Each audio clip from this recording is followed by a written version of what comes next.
कल्पना कीजिए, जिस श्री कृष्ण ने महाभारत के युद्ध में मृत्यु को भी मात दे दी, जिसकी बुद्धि के आगे बड़े बड़े योद्धा झुक गए, जिसके एक इशारे से युग बदल गया, उसी श्री कृष्ण की मृत्यु एक साधारण से दिखने वाले तीर से होती है। न कोई युद्ध, न कोई रणभूमि, न कोई शंखनाद, बस जंगल, मौन और एक शिकारी। लेकिन क्या यह सिर्फ एक दुर्घटना थी, या इसके पीछे भी वही गूढ़ रहस्य छिपा है जो रामायण में बाली वध के समय रचा गया था? नमस्कार दोस्तों, कथा तरुवर चैनल में आपका स्वागत है। मेरा नाम अमित है। यहां हम सिर्फ कहानियां नहीं सुनाते, बल्कि उनके पीछे छिपे विचार, भावनाएं और सच को समझते हैं। इस चैनल पर आपको मिलेंगी लोगों के जीवन की सच्ची घटनाएं, मशहूर हस्तियों की अनसुनी बातें, प्राचीन मंदिरों के रहस्य, किलों की वीर गाथाएं, पवित्र नदियों और पुराने शहरों की जीवंत कहानियां। तो आइए एक नई कहानी शुरू करते हैं। तैयार हैं? चलिए शुरू करते हैं। अब जरा सोचिए, क्या सच में भगवान कृष्ण को कोई मार सकता था, या फिर यह भी एक लीला थी, इतनी गहरी कि सदियों बाद भी हम उसे पूरी तरह समझ नहीं पाए? महाभारत का युद्ध समाप्त हो चुका था, कौरव वंश नष्ट हो गया था, यादवों का भी अंत आपसी संघर्ष में हो चुका था। धरती पर श्री कृष्ण का उद्देश्य लगभग पूरा हो चुका था। अब युग परिवर्तन का समय था। कृष्ण जानते थे, जब धर्म की स्थापना हो जाए तो अवतार का शरीर भी धरती पर बोझ बन जाता है। एक दिन प्रभास क्षेत्र के वन में श्री कृष्ण एक पीपल के नीचे ध्यान मग्न होकर लेटे हुए थे। उनका एक पैर थोड़ा आगे की ओर था और दूर से वह हिरण की आंख जैसा प्रतीत हो रहा था। उसी समय वहां आया जरा नाम का एक भील शिकारी, भूखा, थका हुआ, जीवन से संघर्ष करता हुआ एक साधारण मनुष्य। उसने दूर से देखा, उसे लगा शिकार सामने है।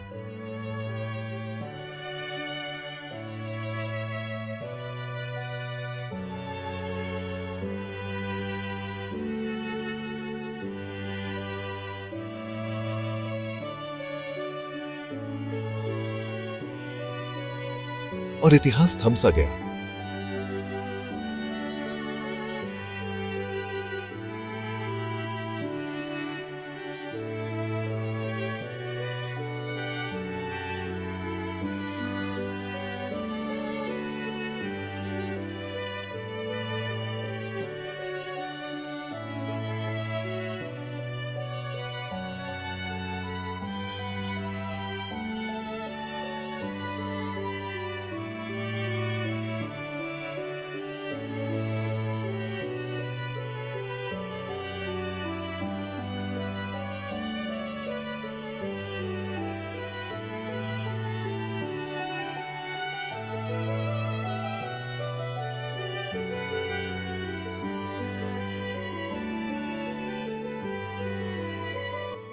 अपने अपराध के लिए क्षमा मांगने लगा। और तब श्री कृष्ण ने जो कहा वही इस कथा की आत्मा है। कृष्ण ने कहा, जरा, ये तुम्हारा अपराध नहीं है, ये तो बहुत पुराने कर्मों का परिणाम है।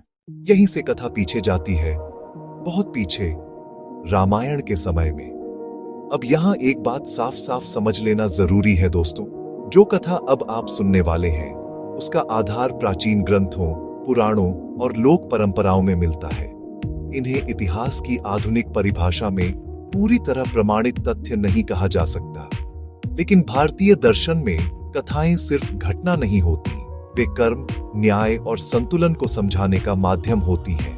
अब लौटते हैं रामायण में। रामायण में बाली एक महान योद्धा, अद्भुत शक्ति का स्वामी। उसे वरदान था कि युद्ध में उसके सामने खड़े शत्रु की आधी शक्ति उसे मिल जाती थी। राम ने बाली को सीधे सामने से नहीं मारा, उन्होंने पेड़ के पीछे से बाण चलाया। बाली ने मरते समय प्रश्न किया, हे राम, आपने मुझे सामने से युद्ध क्यों नहीं दिया? राम ने उत्तर दिया, तुमने अपने छोटे भाई की पत्नी को हरण किया। तुम मेरे लिए एक अपराधी थे, और अपराधी को दंड देना राजा का कर्तव्य है। राम का यह उत्तर धर्म के पक्ष में था, लेकिन कर्म का लेखा अभी बाकी था। कहा जाता है कि वही बाली अगले जन्म में जरा बना, और वही राम इस जन्म में श्री कृष्ण बने। जो बाण राम ने पेड़ के पीछे से चलाया था, उसी कर्म की प्रतिध्वनि कृष्ण के जीवन में एक शिकारी के तीर के रूप में लौटी। यह बदला नहीं था, यह दंड नहीं था, यह कर्म का संतुलन था। यही भारतीय दर्शन कहता है, कर्म कभी नष्ट नहीं होता, वह समय बदलता है, रूप बदलता है, लेकिन फल देकर ही शांत होता है। अब एक पल रुककर सोचिए, जिस भगवान ने स्वयं धर्म की रक्षा के लिए कठिन निर्णय लिया, उसी भगवान ने उस निर्णय का फल भी शांत भाव से स्वीकार किया। यही कृष्ण और राम में सबसे गहरा संदेश छिपा है। दूसरा हुक यहां है दोस्तों, अगर भगवान भी अपने कर्मों से नहीं बच सकते तो हम और आप किस भरोसे पर हैं? श्री कृष्ण ने जरा को न केवल क्षमा किया बल्कि उसे मुक्ति का वरदान भी दिया, क्योंकि जरा सिर्फ माध्यम था। कथा का उद्देश्य हिंसा नहीं बल्कि समझ था। कृष्ण की मृत्यु वास्तव में मृत्यु नहीं थी, वह देह का त्याग था। एक युग का अंत था, द्वापर समाप्त हुआ, कलयुग का आरंभ हुआ और हमारे लिए छोड़ गया एक गहरा मौन प्रश्न, क्या हम अपने कर्मों के प्रति उतने ही सजग हैं जितने अपने अधिकारों के प्रति? दोस्तों, ऐसी कथाएं हमें डराने के लिए नहीं होती, ये हमें आईना दिखाने के लिए होती हैं। अगर आपको यह कथा सोचने पर मजबूर कर गई हो, अगर आपको लगा हो कि इन कहानियों में सिर्फ चमत्कार नहीं बल्कि जीवन का गहरा सत्य छिपा है, तो इस वीडियो को लाइक कीजिए, चैनल को सब्सक्राइब कीजिए और इसे उन लोगों के साथ शेयर कीजिए जो कहानियों में सिर्फ कथा नहीं, अर्थ भी ढूंढते हैं। हम फिर मिलेंगे एक नई कहानी के साथ, एक नए रहस्य के साथ। तब तक के लिए धन्यवाद।